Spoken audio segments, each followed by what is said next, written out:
మీ personal interviews మరియు వ్యాపార ప్రకటనల కొరకు ఈ నెంబర్ని సంప్రదించండి. నమస్తే, వెల్కమ్ టు మనం టీవీ. నేను మీ ప్రియాంకర.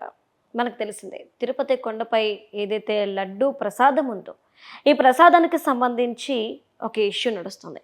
అయితే ఈ లడ్డూలో జంతువుల కొవ్వుతో తయారు చేసిన నూనె, నెయ్యి లాంటివి వాడారు అని, అంటే ఇంత కల్తీ లడ్డూని స్వామివారికి ప్రసాదంగా పెడుతూ వచ్చారు జగన్ ప్రభుత్వం అని చెప్పేసి. మరి అసలు దీన్ని ఎలా చూడాలి?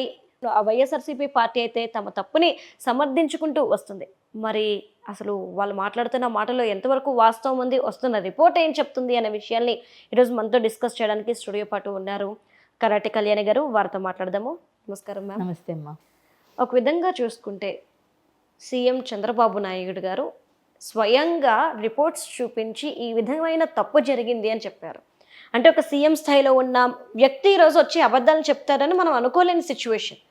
ప్రతిదీ ముందు వెనక ఆలోచించి చెప్తారు, ఎందుకంటే హిందువుల మనోభావానికి సంబంధించిన అంశం కాబట్టి. తప్పుపుచ్చుకునే ప్రయత్నం జగన్మోహన్ రెడ్డి గారు అలానే వైవి సుబ్బారెడ్డి గారు చేస్తూ వస్తున్నారు. ఇటు పవన్ కళ్యాణ్ గారు ఉపేక్షించేది లేదు, ఎంతటి వారైనా సరే శిక్షింపబడాల్సిందే అనేసి అంటున్నారు. మీరేమంటారు? దీనికి సంబంధించి నిజంగా తప్పిదం జరిగిందంటారా? ఖచ్చితంగా జరిగిందని అంటాను.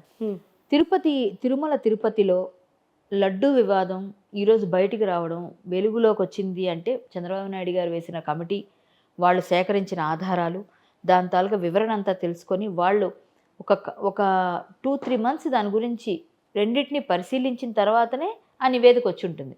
దానిలో అవకతవకలు జరిగాయి అని తెలియడానికి. మీరు అప్పుడెప్పుడో జరిగితే ఇప్పుడేంటి అని అంటే, ఏదైనా చేసేటప్పుడు కొంచెం టైం తీసుకుంటుంది. Time taking. వెంటనే రిపోర్ట్ ఇచ్చారుగా, 1 dayలో 2 daysలో రాదుగా. దానికి ఒక నివేదిక రావాలంటే దానికి ఒక టైం పడుతుంది.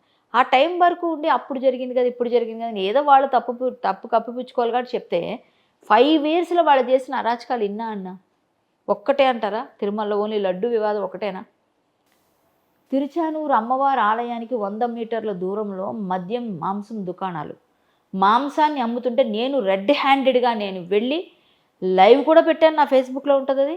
వెళ్ళి డైరెక్ట్గా ఒక ముస్లిం జంట అమ్ముతుంటే చికెన్ పకోడీ 100 మీటర్లు ఎదురుగా, కోనేరు ఎదురుగా అమ్మవారు కోనేరు, మీరు ఎంత మినిమం డిస్టెన్స్ ఉండదా అక్కడ పకోడీ, చికెన్ పకోడీ అమ్ముతుంటే, అది శనివారం నాడు. తిరుపతిలో శనివారంకి ఎంత ప్రాముఖ్యత, అలాంటి శనివారం నాడు పకోడీలు అమ్ముతున్నారు అక్కడ.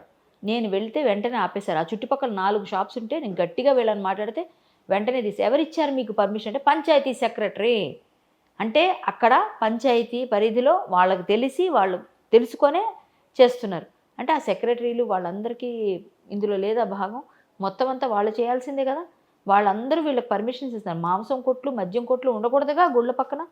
అలాగే ఇదొక ఇదంతో పైన కొండపైన వాటర్ బాటిల్స్, హోటల్స్ కింద, ప్రైవేట్ హోటల్స్ కూడా చాలా కాస్ట్. మనం ఎంత ట్రై చేసినా మనం అనుకున్న దానికన్నా ఎక్కువ ఉంటాయి. అందుకే పైన దొరకట్లేదు, పైన కూడా అలానే అయిపోయింది. సో ఎక్కడ చూసినా ప్రతి దగ్గర పార్కింగు, హోటల్స్, వాటరు, ఫుడ్డు, ప్రతి దగ్గర కూడా మొత్తం అంతా అది ఒక ఏంటంటే, తిరుపతి అంటే కలియుగ వైకుంఠం కాబట్టి ఆ కలియుగ వైకుంఠంలో స్వామి ఉంటారు.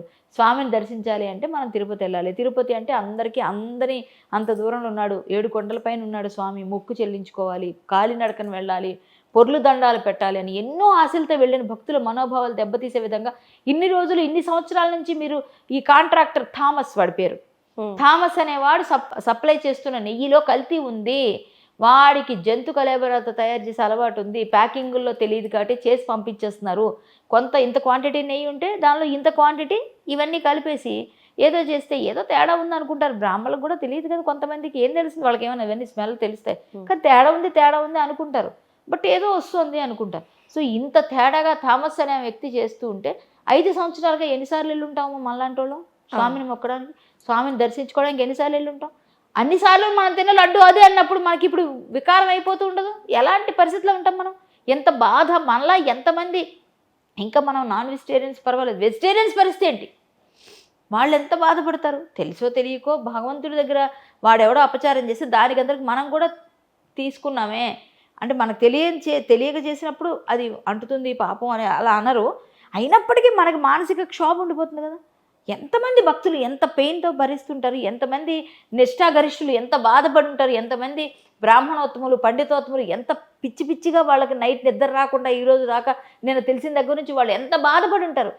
ఇంకా చెప్పాలంటే ప్రాయశ్చిత్తాలు కూడా చేసుకునే వాళ్ళు ఉంటారు.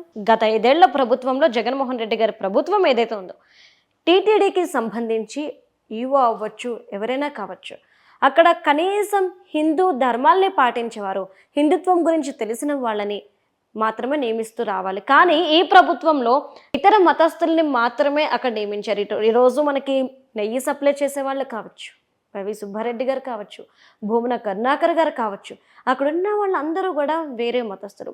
అంటే కనీసం అక్కడ ఎలాంటి కృతులు జరుగుతాయి, ఏం జరుగుతాయి అని కూడా అవగాహన లేని వారికి ఈరోజు పదవులు కట్టబెడితే ఏం జరుగుద్ది అనడానికి ఈరోజు ఇది నిదర్శనమా? మేలుకోమని వెంకటేశ్వర స్వామి చెప్తున్నారని అనుకోవచ్చా? వెంకటేశ్వర స్వామి క్లియర్గా మనకి ఎన్నోసార్లు హింట్స్ ఇస్తాడమ్మా, చాలా రకాలుగా. ఇప్పుడు గోవిందరాజ స్వామి గుడి క్రింద, అవును, అదంతా పవిత్ర ప్రదేశం. తిరుపతి పైన క్రింద అమ్మవారు, పద్మావతి అమ్మవారు ఇంతకుముందు చెప్పింది. నేను వెళ్ళి ఫైట్ చేస్తే జీవో పాస్ చేశారు. అక్కడ ఇన్ని మీటర్ల వరకు, ఇంత ప్రదేశం వరకు ఎటువంటి మాంసం కొట్లు ఉండవు అని జీవో గురించి ఫైట్ చేశాను అప్పుడు నేను. తర్వాత తాపడం దగ్గరికి వెళ్ళాం, కొన్ని సంస్థలు, హిందూ సంస్థలతో కలిసి వెళ్ళి ఫైట్ చేసేటప్పుడు ఏమైంది, బంగారు తాపడంలో మొత్తం సబ్ కాంట్రాక్ట్ ముస్లింకి ఇచ్చారు.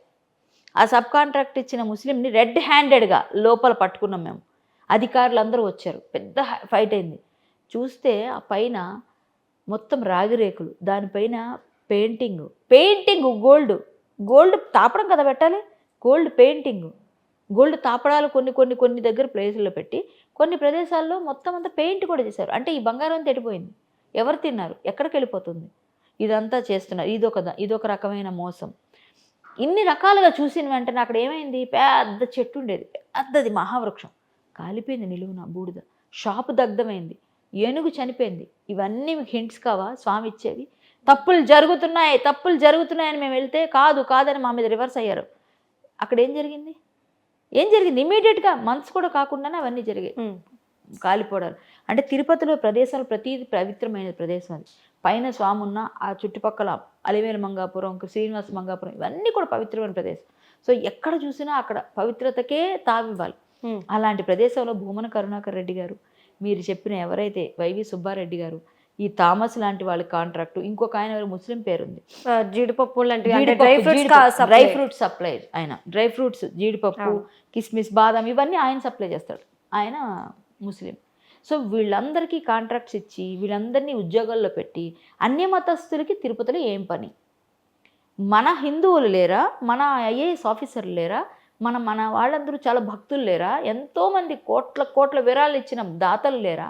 వాళ్ళందరినీ తీసుకొచ్చి మీరు నియమించవచ్చు కదా, వాళ్ళకి ఇవ్వచ్చు కదా, సేవ చేసుకుంటారు. స్వామికి 1000 రూపాయలు ఖర్చు పెట్టండి అంటే ఇంకా అవసరమైతే వీళ్ళ జోబుల నుంచి ఇంకొక 500 వేసి ఖర్చు పెట్టి స్వామికి మంచి కైంకర్యాలు చేస్తారు.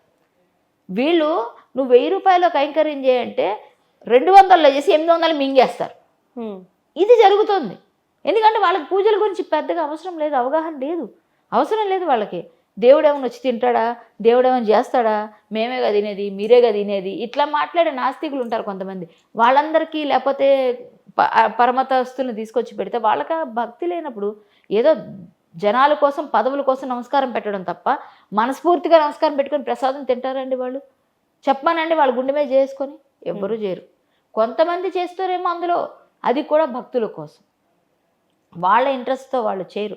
మా ఆవిడ క్రిస్టియన్ కాదండి, మా ఆవిడ హిందూ, నేను మాత్రం క్రిస్టియన్. సో ఆవిడ నేను ఇబ్బంది పెట్టను, కానీ నేను మాత్రం క్రిస్టియానిటీని పాటిస్తాను. అందుకే అక్కడ సిలువ టైప్లో కలశాలు వేయిస్తాం, అక్కడ అన్యమత ప్రచార సాధనాలైనటువంటి టిక్కెట్ల పైన వెనకాల మేము వాక్యాలు రాయిపిస్తాం, ఇవన్నీ చేపిస్తాం మేము. ఇవన్నీ మా హక్కు కదా, ఎందుకంటే మేము కదా పదవిలో ఉన్నాం, మాకు కదా ఉంది అధికారం. 5 సంవత్సరాలు సర్వనాశనం చేశారు.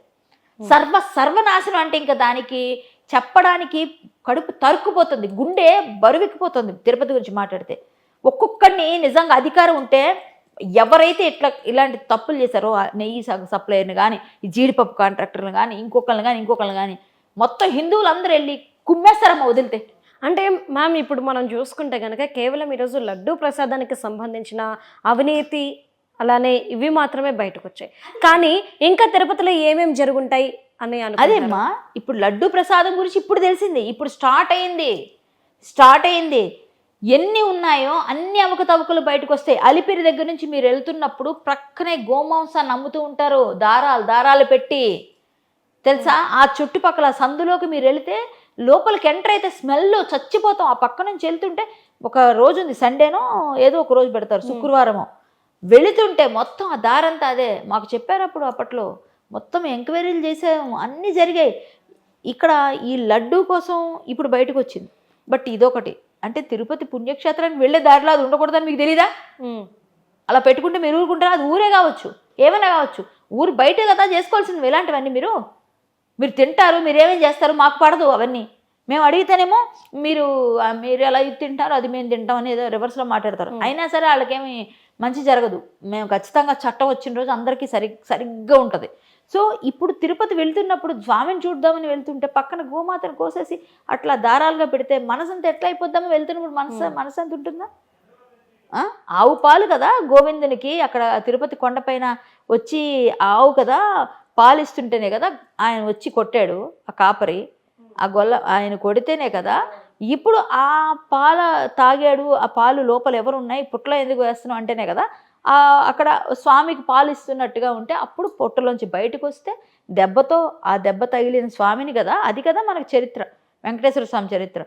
అందుకే ఇప్పటికి కూడా సన్నిధి గొల్ల వాళ్ళకే మొదటి దర్శనం. అంటే మా యాదవులకే దర్శనం, మొదటి దర్శనం. అంటే నేను గర్వంగా చెప్పుకుంటా వెంకటేశ్వర స్వామి తొలి దర్శనం మా వాళ్ళకే అని. అంటే మేము అంత పిచ్చిగా స్వామిని వేడుకుంటాం, స్వామిని కోరుకుంటాం, స్వామిని దర్శిస్తాం, స్వామిని సేవిస్తాం. ఇదా మీరు చేస్తున్న, ఇది పాలకుల రూపంలో ఉన్నాయి, ఇదా మీరు చేస్తున్న మీ పైత్యాన్ని మా పైన రుద్దుతారా? మీ తాలూకా దందా కోసం, మీ డబ్బు ధనార్జన కోసం భక్తుల మనోభావాలతో ఆడతారా? మీరు పిచ్చిగా మీరు సంపాదించుకోండి, ఇంకా చాలా ఉన్నాయి. దేవుడితో ఆటలా ఏమైనా చూస్తాడా? ఇప్పుడు అధికారం దించాడు అంటే ఎవరు దేవుడితో ఆడినా వెంకటేశ్వర స్వామితో ఒక్కళ్ళు బాగుపడలేదమ్మా.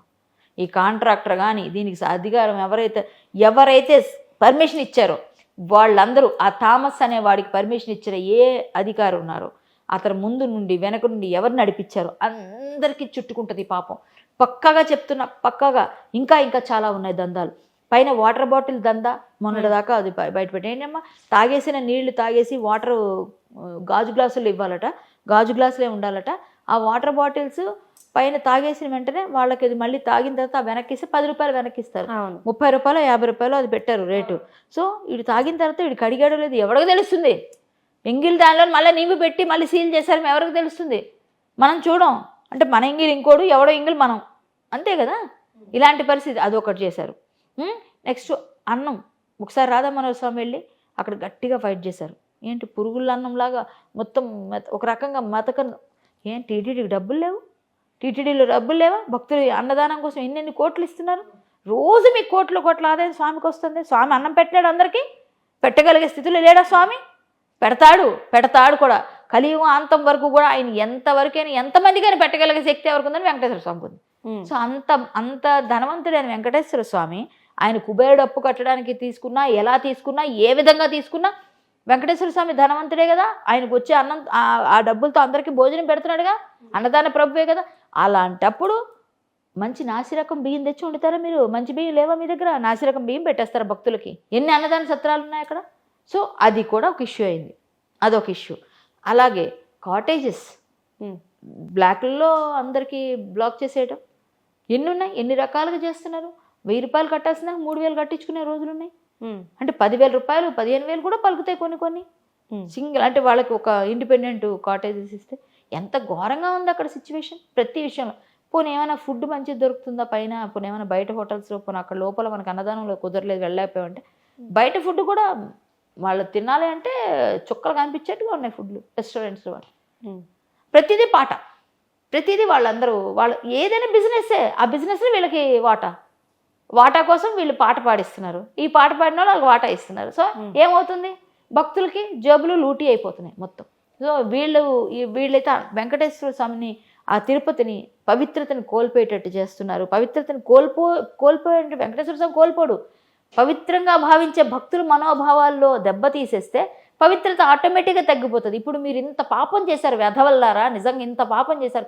ఎవడైతే వెధవ ఉన్నాడో వెంకటేశ్వర స్వామి లడ్డూలో ఇంత నెయ్యి గుమ్మలాడే స్మెల్, పచ్చకర్పూరం వాసన, ఆ లడ్డు ఇంత సైజు ఉండేది ఒకప్పుడు.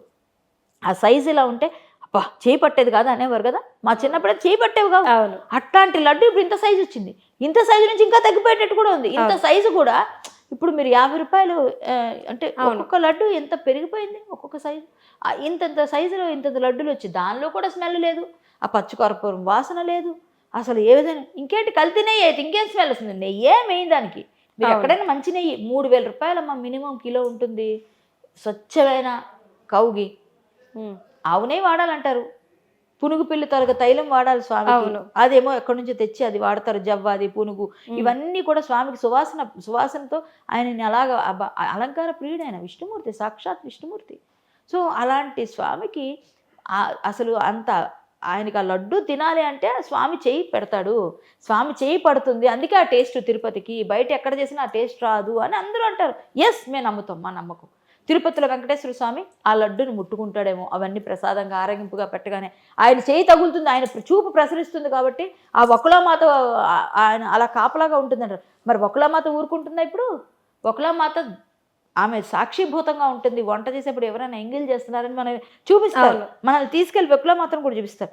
సో ఇలాంటివన్నీ మనం నమ్ముతున్నప్పుడు మన మనోభావాలను దెబ్బతినవు, స్వామి ఊరుకుంటాడా? అంత ఇష్టంగా స్వామి సేవిస్తూ ఆ లడ్డు కోసం అంతగా మనం పరితపిస్తామే. ఎవరైనా తిరుపతి లడ్డు, తిరుపతి లడ్డు వచ్చింది ఈరోజు, అమ్మా మంచిది, చాలా హ్యాపీ అని ఫీల్ అవుతామా? ఇప్పుడు తిరుపతి లడ్డు అంటే భయం వేస్తుంది. మరి ఇలాంటి వాళ్ళకి ఎలాంటి శిక్ష పడాలి? ఎందుకు ఈరోజు శిక్ష గురించి మాట్లాడుతున్నానంటే, వీళ్ళు ఆల్రెడీ కోర్టుని ఆశ్రయించారు. ఎందుకు అంటే కోర్టులో నడుస్తూ ఉంటుంది కేసు, సో అప్పటి వరకు ఏం చేయలేదు అని.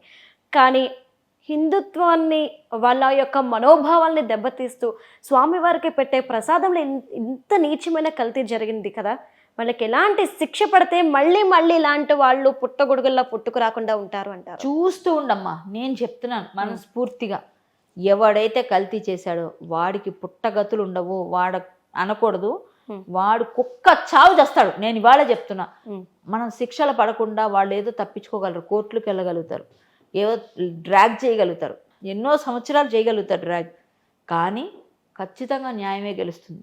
ఎందుకంటే వాళ్ళు కోర్టును ఆశ్రయించేస్తే డ్రాగ్ అయిపోతుంది కదా, కొన్ని సంవత్సరాలు అయిన తర్వాత కదా చూసుకుందాం, అప్పటికి మన ప్రభుత్వం వస్తుందేమో అని ఆశపడవచ్చు. ఈ 5 సంవత్సరాలు 6 సంవత్సరాలు 10 సంవత్సరాలు లాగేస్తే మళ్ళీ మనకు వస్తుంది అవకాశం, ఆశ ఉంటుంది, అప్పుడు ఏదో చేసుకుంటారు, వాళ్ళు ఏదో మేనేజ్ చేసుకుంటారా, ఇంకోటి చేస్తారు. బట్ దేవుడు అనేవాడు చూస్తూ ఊరుకోడమ్మా, పక్కాగా శిక్ష అనిపిస్తాడు. ఎవడైతే కల్తీ చేస్తాడో ప్రతి ఒక్కరికి ఒక్కొక్క రూపంలో అవుతుంది, మనం పేపర్లో ఖచ్చితంగా చూస్తాం, అది నేను చెప్పగలను. శిక్షలు పడాలంటే ప్రభుత్వం గట్టిగా తీసుకోవాలి. చంద్రబాబు నాయుడు గారికి నేను ఒక అప్పీల్ చేస్తున్నా, దయచేసి చంద్రబాబు నాయుడు గారు, మీరు ఎలాగో లడ్డు విషయం తీశారు, మిగిలిన చాలా ఇష్యూస్ ఉన్నాయి. మేమందరం ప్రెస్ మీట్లు పెట్టాం, ఎన్నో సంఘాల ద్వారా వచ్చి వినతి పత్రాలు ఇచ్చాం, ఎస్పీ గారికి ఇచ్చాం, టీటీడీ ఈవో గారికి ఇచ్చాం, కానీ ఎక్కడ కూడా ఫలితం లేదు, చూసి పక్కన పెట్టేస్తారు అంతే. మేము ప్రెస్ మీట్లు పెట్టడం, గట్టిగా మాట్లాడడం, మా బాధ మేము తెలియజెప్పడం, అరవటం, ఇంతే. బట్ ఖచ్చితంగా ఇప్పుడు మీరు ఇది జోక్యం చేసుకొని అక్కడ జరుగుతున్న ఆ పక్కనే ఒక నల్సార్ యూనివర్సిటీ ఏదో ఉంది అక్కడ, దాని గురించి కూడా ఒక ఇష్యూ నడుస్తుంది. ఇవన్నీ కూడా మీరు పరిశీలనలో తీసుకొని ప్రతి ఒక్కటి కూడా పరిగణలోకి తీసుకొని ఖచ్చితంగా దాని మీద ఖచ్చితమైన ఎంక్వైరీ వేయండి. మంచి త్రిసభ్య కమిటీ వేస్తారా, ఇంకోటి వేస్తారా, అది మీ ఇష్టం. పటిష్టమైన భద్రత కల్పించండి అన్ని విషయాల్లో. తిరుమల తిరుపతి దేవస్థానంలో అవకతవకలు జరగాలి, చెయ్యాలి, లోనకి ఎంటర్ అవ్వాలంటే భయపడేటట్టుగా ఉండాలి, ఈజీగా చేయకూడదు ఎవరైనా, అలాంటివి రాకుండా ఆయన చర్యలు తీసుకోవాలి. ఎవరైతే అధికారులు పాల్పడ్డారో, ఎవరైతే సపోర్ట్ చేశారో, ఇప్పటికీ వాళ్ళ అధికారంలో ఉంటే వాళ్ళని సస్పెండ్ చేయించండి, వాళ్ళని రిమూవ్ చేయండి. అన్యమతస్థులకి అధికారంలోకి ఎవరిని కూడా లోపలికి ఎంటర్ చేయకండి. అన్యమతస్థులకి అసలు అందులో తావే లేదు. తిరుమల తిరుపతి మనది, హిందువులది. మొక్కుకోవడానికి ఎవరికైనా ఇంట్రెస్ట్ ఉండొచ్చేమో, కానీ మేమందరం వెళ్ళే ప్లేస్లో మీరు అపవిత్రం చేస్తామంటే ఒప్పుకోం మేము. మీరు పవిత్రంగా ఉండేవాళ్ళు, మా హిందూ ధర్మాన్ని స్వీకరించిన వాళ్ళు మాత్రమే లోపలికి రావాలి. బొట్టు పెట్టుకునే వాళ్ళు మాత్రమే లోపలికి వెళ్ళాలి. నేను బొట్టు పెట్టను, నా మతం ఇది అంటే నువ్వు రాకూడదు. నువ్వు ఎవరు అసలు రావడానికి, నీకు గడప లోపలికి అడుగు పెట్టడానికి హక్కు లేదు. సో తిరుమలలో నువ్వు ఉండాలంటే నీకు కొన్ని రూల్స్ పెట్టాలి. ఇలాంటి వాళ్ళకే ఉద్యోగం ఇవ్వాలి. అన్యమతస్థులకైతే ఉద్యోగాలు ఇవ్వద్దు, తీసి పడేయండి ఫస్ట్. ఇది నా డిమాండ్. పక్కగా వీళ్ళందరికీ శిక్ష అనిపించాలి, వీళ్ళు ఖచ్చితంగా శిక్షలు పడాలి. లేకపోతే మాత్రం అమ్మ ఎవరికీ భయం ఉండదు. ఆయన ఎలాగో తీశారు కాబట్టి చాలా తవ్వుతుంటే కొండ అంత బోల్డ్ అంత లోపల ఇంకా డొల్ల కనిపిస్తుంటుంది. నేను చెప్తున్నా, కొండ అంత తవ్వుతుంటే లోపల స్వరంగం కనిపిస్తుంది మీకు, అయిపోతుంది. అలాగే ఇప్పుడు తిరుపతిని తవ్వుతూ ఉంటే బోల్డ్ అని విషయాలు బయటకు వస్తాయి. సో మీరు ఖచ్చితంగా దీనిపైన దృష్టి సారించి, ఎలాగో మొదలు పెట్టారు కాబట్టి పూర్తిగా దాన్ని ప్రక్షాళన చేయండి. తిరుపతి యొక్క పవిత్రతను కాపాడండి, భక్తుల మనోభావాలను కాపాడండి. మీరు పవన్ కళ్యాణ్ గారు ఇచ్చిన ట్వీట్ అయితే నాకు సూపర్ అనిపించింది. ఓకే. పవన్ కళ్యాణ్ గారు ఖచ్చితంగా కేంద్రంలో ఒక మంచి కమిటీ ఏర్పాటు చేసి ఈ గుడులన్నీ కూడా ఎండోమెంట్ బోర్డు అని ఇవన్నీ పెట్టి చేస్తున్నారు కదా, ఇది కాదు.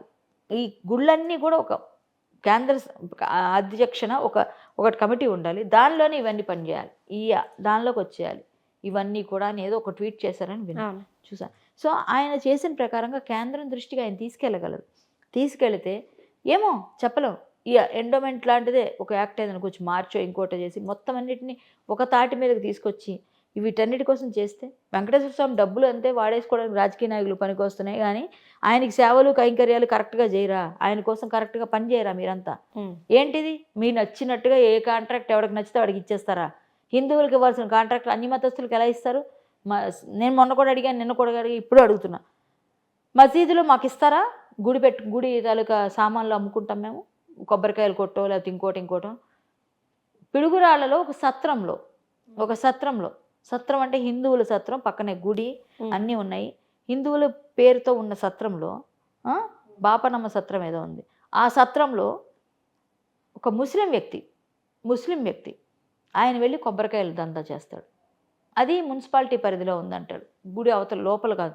సరే, మున్సిపాలిటీ పరిధిలో ఉన్న మీరు అవన్నీ తీయాలిగా, రోడ్డు మీద మీరు తీయించాలిగా. ముస్లిం వ్యక్తి హలాల్ కాకుండా ఏది చేయడే, మరి వాటి మీద వస్తున్నాడా కొబ్బరికాయల పైన? అవి మీరు తీసుకొని వెళ్ళి దేవుడికి కొడుతున్నారా ఎంగిల్ చేసినవి? అంతేగా. దాని అర్థం ఏంటి అంటే మీరెందుకు ఒక సత్రం, హిందూ సత్రంలో ముస్లిమ్స్కి ఇస్తారు, అదే మసీదులో హిందువులు కొబ్బరికాయ కొట్టి పెట్టుకుంటారు, ఇస్తారా? నేను అడుగుతున్నా, ఇస్తారా? అదే క్రిస్టియన్స్, పోనీ మీ చర్చిల్లో మీరు వచ్చి మేము అదండి ఇదండి అని చెప్పి మీరు చాలా షాప్స్లు పెట్టుకుంటారని, నేను మాకు కూడా ఇవ్వండి, మరి ఇవ్వండి, చూస్తాం. వాళ్ళెవ్వరు వాళ్ళ తాలూకు ధర్మాన్ని కరెక్ట్గానే పాటిస్తారు. మేము ఇది ముట్టుకోం, మీ ప్రసాదం మేము తినము, మీ ప్రసాదం మాకు వద్దు, మీ వాటర్ మాకు వద్దు, మా కొబ్బరి నూనె మాకు బెస్ట్ అంటారు కొంతమంది వీళ్ళంతా. మరి ఇవన్నీ ఏంటి? మేము అడిగితేనేమో మీరు మత విద్వేషాలు రెచ్చగొట్టారు, మతం గురించి గట్టిగా. ఏంటండి, ఎవరి పనాలు కరెక్ట్గా చేస్తున్నారు, మేము చేస్తే తప్పేంటి? ఎస్, మా ధర్మం, నేను పుట్టింది హిందువుగా, వెళ్ళిపోయేటప్పుడు హిందువుగా, ఎస్ నేను అలాగే ఉంటా, నా ధర్మం కోసం నేను మాట్లాడతా, నా హక్కు, నా రైట్, నా దేవుడిని నేను దండం పెట్టుకుంటా, ఆయన నేను అవసరమైతే నిందాస్తుతి చేస్తా. ఏంటయ్యా నువ్వేం చూడవేంటి నన్ను అని అడుగుతా నా దేవుడిని, లేకపోతే స్వామి నన్ను కరుణించి అంటాను. అది నా ఇష్టం, నాకు ఆ హక్కు ఇచ్చాడు పుట్టుకతోనే దేవుడు. నువ్వెవరు నా దేవుడి దగ్గర అపవిత్రం చేయడానికి? అపవిత్రం చేసావు అంటే నీకు నమ్మకం లేదని. నమ్మకం లేనప్పుడు నా ప్రిన్సెస్లో నీకేం పని, మా వాళ్ళ దగ్గర నీకేం పని? సో ఇవన్నీ కూడా అడిగేవాళ్ళు లేక, అడిగేతున్నా సరే అలాగా అంటారు, వదిలేస్తారు, 4 సార్లు మాట్లాడతారు. ఎస్, మేము ఫైట్స్ చేసాం చాలాసార్లు, ఇప్పటికీ చేస్తూనే ఉన్నాం. ఏంటమ్మా ఇదంతా? అసలు ఏం జరుగుతుంది? అసలు హిందువులకి ఎక్కడ ఏ విధంగా ఇది లేదా? గుళ్ళు కూడా ఆఖరికి ఆక్యుపై, గుళ్ళు కూడా వాళ్ళ జాబ్స్ వాళ్ళకే. ఎందుకంటే మాకెందుకు ఇవ్వరా మీ గుళ్ళల్లో? అప్పటికప్పుడు బొట్టు పెట్టేసుకుంటారు, అవసరమైతే అప్పటికప్పుడు ఫోటోలు తీసుకుంటారు. ఈయన పూజిస్తాడండి, ఈయన హిందువే. సర్టిఫికేట్లో మాత్రం బయట పేరు మాత్రం థామస్ అని ఉంటుంది, సర్టిఫికేట్ల మీద వాడి పేరు ఏదో రాజేషో నరేషో సురేషో ఉంటుంది. హిందువే. రాధా మనోహర్ సాబ్ అంటారు, నువ్వు ఎవరికి పుట్టావు? మాకే పుట్టావు అంటాడు ఆయన. అలాగా ఎస్, మీరందరూ కూడా ఎక్కడ పుట్టారు? అంతకుముందు ఎక్కడ మీదంతా మూలం? ఎక్కడి నుంచి వచ్చారు మీరంతా? ఒక 2,000 సంవత్సరాల కిందట, 5,000 సంవత్సరాల కిందట మీరెవరు? ఏంటి మీ బ్రీడ్? అంతే కదా. సనాతన హైందవ వైదిక ధర్మం ఒకటే ఉంది, సనాతన ధర్మం ఒకటే ఉంది కదా అనాదిగా. అంతకుముందు ఇవన్నీ లేవుగా, ఎంతకాలం అయింది పుట్టి ఇవన్నీ. సో దీన్ని బట్టి ఎవరు మీరంతా? ఎందుకు ఎట్లా తయారవుతున్నారు? ఎందుకు ఇలా మమ్మల్ని కూడా కన్వర్ట్ చేయాలని చాలామందిని. ఇవాళ వచ్చింది కేసు, నాకు ఇవాళ ఒక కేసు, పేర్లు అవసరం లేదు, కార్ఖానా దగ్గర. ఓకే. ఆమె వైశ్య కమ్యూనిటీ, ఆవిడ ఇంట్లో అద్దెకుంటున్నారు. ఆవిడ ఇంటి లోపలికి వెళ్ళి, నువ్వు మతం మారకపోతే నీ శివుడే నేను చంపేస్తాడు, నువ్వు మతం మారు, నువ్వు మతం మారాల్సిందే అని కొట్టి తిట్టి ఇబ్బంది పెడుతున్నారట. ఆవిడ ఏడుస్తూ ఫోన్ చేసింది నాకు. సో ఎందుకు మేమేమైనా మీ ఇంటికి వచ్చి మీరు మారండి అని చెప్పామా? మావేమైనా గ్రంథాలు చదవండి అని ఫోర్స్ చేసామా? మీరెందుకు మా చేతిలో బైబిల్ పెడతారు? మొన్న హాస్పిటల్లో ఒకటి జరిగింది, గట్టిగా వెళ్ళి నేను ఫైట్ చేశాను. మీరెందుకు మాకు పెడుతున్నారు? ఆ చేతిలో బైబిల్ చదవండి, మా దేవుడిని నమ్ముకోండి, మీకు స్వస్థత వస్తుంది. బాగాలేకపోతే చాలు, వాళ్ళు వేసుకుని ట్యాబ్లెట్లు తగ్గుతుంది, వీళ్ళు బైబిల్ వాళ్ళు తగ్గదు. సో ఈవిడేమో ఈవిడ్ని ఇంటి ఓనర్ని ఇబ్బంది పెట్టి చంపేస్తాం, కొట్టేస్తాం, తిట్టేస్తాం, నువ్వు మతం మారాల్సి అంటున్నారు. ఎందుకంటే ఆవిడ ఒంటరిది, ఆవిడ ఆ ఇల్లు అంతా మతం మారిన తర్వాత వేరే విధంగా ఉంటుంది. సో ఏదో సరవం వాళ్ళకి స్వప్రయోజనం కోసం వాళ్ళు మతం మార్చాలని ఇవాళ కేసు కోసం అని మొత్తం అందరినీ మొత్తం మన బజరంగ దళ పిల్లలు వాళ్ళు వీళ్ళు పంపించు, నేను ఇటు వచ్చాను, మళ్ళీ వెళ్ళాల్సి వస్తుంది. ఆవిడ ఫోన్ చేసింది రమ్మని చెప్తున్నా. అంటే ఇలాంటి కేసులు హిందువులకే కదా ఇవన్నీ. అంటే ఏ విధంగానూ మనకు ఇది లేదు, అన్నీ చుట్టేస్తున్నారు. ఒక పక్క ప్రసాదం నాణ్యత లేకుండా చేసి పవిత్రత దెబ్బతీస్తే కూడా మాట్లాడకూడదు. మాట్లాడితే ఎందుకు రాకూడదు? ముస్లిం కాంట్రాక్ట్ ఇవ్వకూడదా? జీడిపప్పు కాంట్రాక్టు క్రిస్టియన్కి ఇవ్వకూడదా? నెయ్యి కాంట్రాక్టు మన మీద రివర్స్ మాట్లాడతారు. ఈ ఎనలిస్టులు సోషలిస్టులు ఉంటారు కదా కొంతమంది, కమ్యూనిస్టులు, వాళ్ళంతా వస్తారు మన మీదకి. వాళ్ళని మాత్రం అడగరు, అని వాళ్ళే అడుగుతారు. మళ్ళీ మనం మాట్లాడకూడదు. వాళ్ళు ఏం చేసినా మూసుకొని కూర్చోవాలి. వాడు ఏ తూ అని ఊసినా తినాలి. వాళ్ళేమో తీసుకొచ్చి మనకు అన్నీ ఇస్తున్నా సరే ఆ లడ్డూలు ప్రసాదాలని గీడిపప్పులు కుళ్ళిపోయిన వేసిన ఈ కుళ్ళిపోయిన నెయ్యి పంపించిన అన్నీ భరించాలి. జంతువుల తాలూకు కొవ్వులతో తీసుకొచ్చి ఆ ఆయిల్ తీసి దానిపైన ఏవో పూసి లేపనాలు వేసి నెయ్యిలాగా బాగా కనిపించేటట్టు ఏదో స్మెల్ యాడ్ చేసి ఫ్లేవర్ యాడ్ చేసి ఇచ్చేస్తే అది వాడేసుకొని తినేయాలి. ఇప్పుడు మీరు ఒకటే చెప్తానమ్మా, ఖచ్చితంగా 3,000 రూపాయలు స్వచ్ఛమైన నెయ్యి ఉన్నది, అంత తక్కువకి ఇలా ఇవ్వగలరు వాళ్ళు. అది ఒకటి ఆలోచించిస్తే అక్కడే అర్థమైపోతుంది. అదొకటి. ఇంకొకటి, మనం ప్యాకెట్లో వచ్చిన నెయ్యి దేన్ని నమ్మక్కర్లేదు, నేను ఈ బ్రాండ్ ఆ బ్రాండ్ అని చెప్పను. ఏ బ్రాండ్ అయినా సరే నేను ఏదో కొన్నాను ప్యాకెట్ని తప్పక కూడా ఏమో మా తమ్ముళ్ళు వాళ్ళు తిరిగి తెస్తే కూడా నేను తిడతాను, ఎందుకు తెచ్చారు, పేర్లు ఎందుకు, కంపెనీ పేర్లు. నేను ఏ కంపెనీ నెయ్యి నేను డైరెక్ట్గా గోశాల దగ్గర తెలిసిన వాళ్ళు ఉంటే గోశాల వాళ్ళకి చెప్పి, మీకు తెలిసిన నెయ్యి ఇచ్చేవాళ్ళు ఉంటే చెప్పండి అని అక్కడికే పంపించి, మా కొంతమంది గోరక్షకులు ఉంటారు, వాళ్ళు ఈ తెచ్చిన ఆవులు పెంచి పోషిస్తుంటారు, అవసరమైతే తీసేవాళ్ళు బాగా పాడావులైతే, లేకపోతే బయటనే వాళ్ళు చెప్పిన డైరీల దగ్గర కొనుక్కుంటాం. ఖచ్చితంగానమ్మా మా చాలామంది తెలిసిన వాళ్ళు ఉంటారు డైరీస్ పెట్టిన వాళ్ళకి చెప్పి ఆ నెయ్యి తెప్పించుకొని ప్రసాదాలకు వాడతాం మేము. బయట వాడం అసలు కొనం. ఆ స్మెల్ కానీ అన్ని తేడా వస్తాయి అసలు. లేకపోతే వెన్న తెచ్చుకొని దాన్ని కరిగించుకొని చక్కగా నెయ్యి చేసుకో. వెన్న కూడా దొరుకుతుంది ఈ మధ్య, బటర్. కాకపోతే అది కూడా డైరీస్ దగ్గరే. పాలు ఎవరైతే పోస్తారో వాళ్ళ దగ్గరే. అన్ని కల్తీనే మనకి ఎక్కడైనా. బట్ మనకు ఒక నమ్మకం, కొంతలో కొంత బెటర్ కదా ఇది. నేను ప్యాకెట్లలో చూడను, ఇప్పుడు ఆ ప్యాకెట్ల వల్ల అదంతా జరిగింది. సో నెయ్యి కల్తీ చేసిన వెధవ ఎవడైతే ఉన్నాడో, ఎవడైతే స్వామివారితో ఆటలాడాడో వాడికైతే పక్కా తగులుతుంది, పక్కాగా స్వామి చూస్తాడు. ఎవరు చూసినా జ్వరం వెంకటేశ్వర స్వామి ఖచ్చితంగా వాడిని శిక్షిస్తాడు. కోర్టులు లేట్ అవ్వచ్చు, శిక్షలు లేట్ అవ్వచ్చు, ప్రభుత్వాలు మారిపోవచ్చు, బట్ ఈ ప్రభుత్వం చేసింది అనేది హ్యాట్స్ ఆఫ్. మంచి పని చేశారు. వెంకటేశ్వర స్వామి పవిత్రతను కాపాడితే వాళ్ళకి వెంకటేశ్వర స్వామి అలా చూపు అలా ఉంటుందమ్మా. ఖచ్చితంగా వాళ్ళు చేసింది మంచి పని. పవన్ కళ్యాణ్ గారు, నారా చంద్రబాబు నాయుడు గారు మంచిగా ట్వీట్ చేశారు, మంచిగా చెప్పారు. అది కంప్లీట్ చేయండి. తిరుపతిని ప్రక్షాళన చేయండి. తిరుపతిలో చాలా చాలా చాలా అన్యాయాలు జరుగుతున్నాయి. చాలా ఘోషించాం, చాలా బయటికి వెళ్ళి పెద్ద పెద్ద ఫైట్లు చేసాం, కానీ ఏమీ జరగలేదు. ఇప్పటికన్నా జరుగుతుందేమో ఆశ. తిరుపతి లడ్డు అయితే మాత్రం ఎవడైతే మళ్ళీ చెప్తున్నా, ఈ దందాలో తిరుపతి విషయంలో ఎవరెవరు ఏ విషయంలో involve, only not a laddu, ఒక్క లడ్డు కోసం కాదు, మిగిలిన వాటిపైన కూడా స్వామి పైన కొండపైన ఏదైతే అక్రమాలు చేసి ఆర్జన చేశారో అందరూ మట్టి కట్టుకు పోవాలని ఆ స్వామిని వేడుకుంటున్నాను నేను. Thank you so much. నమస్తే.